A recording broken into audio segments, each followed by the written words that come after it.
If you were in a place with screens so big they could touch the sky, or a phone so smart it connected everyone in the world, or technology that went all the way to Mars, if you were in the place that proudly tells these stories and more, then you are here, in the creative capital of Canada.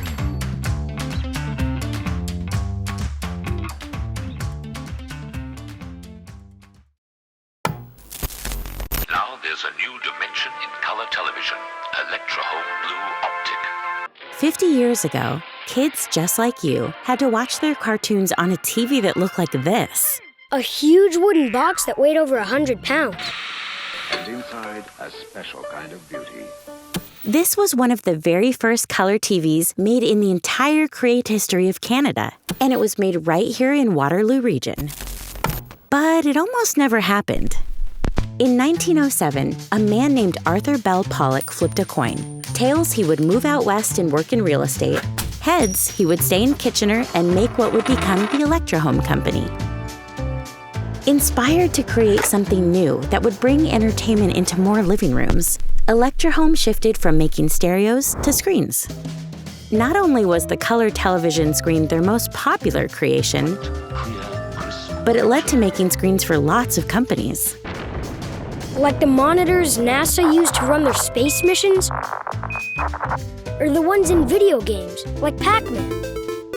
The technology that was invented in Electrohome's televisions, that base technology was then taken out of the TVs and used to create essentially our computer display monitors. Not those big ones that you can't see or touch, but those ones that sit on your desktop that ultimately became the ones that sat on your lap. Being able to take the content being produced, the data and the video out of those computer systems and being able to display it in another format for big audiences to see, that all came from Electrohome.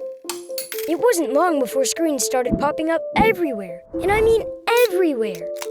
Screens got bigger and bigger and bigger, and smaller, until they could fit in your pocket. And then, ginormous.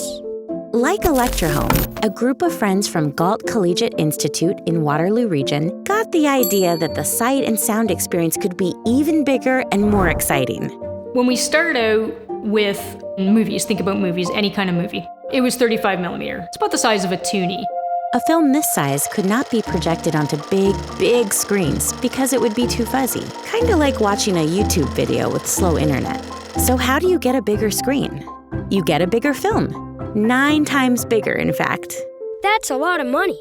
They went from smaller to bigger, giving them 9 times the surface area for light, which means the image got a lot bigger. Graham Ferguson, Robert Kerr, and William Shaw invented a camera and projection system that could make an image like this. Not just a high-definition movie, not just a 4K movie, but up to a 16K movie, one that could make a 100-foot screen.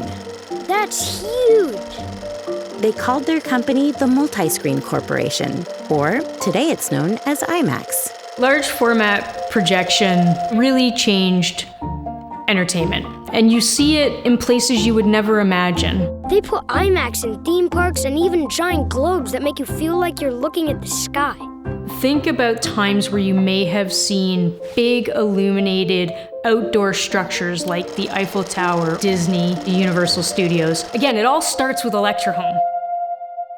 The Pollock family set a shop up here in town making consumer televisions, and it spawned 4 decades of innovation, creativity, and technology in screens. So what's next for our screens? Can they get even more creative? Definitely. Someone new in Waterloo region will creatify the screen again. I just know it. You are here, in the creative capital of Canada.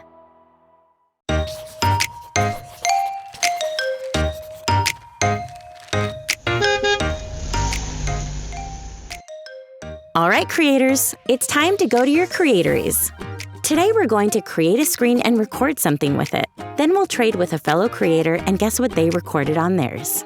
Step 1. Cut a small square out of a piece of paper so that when you look through it, it creates a frame in your field of view. Tip: want to see in widescreen? Cut a wider frame. Step 2. Lift the frame to your eye and pick a location. Now record your image in your mind. Step 3. Draw what you saw through your frame. Step 4. Trade your scene with the creator next to you and guess what each other was looking at. All right, it's your turn. Ready, set, go!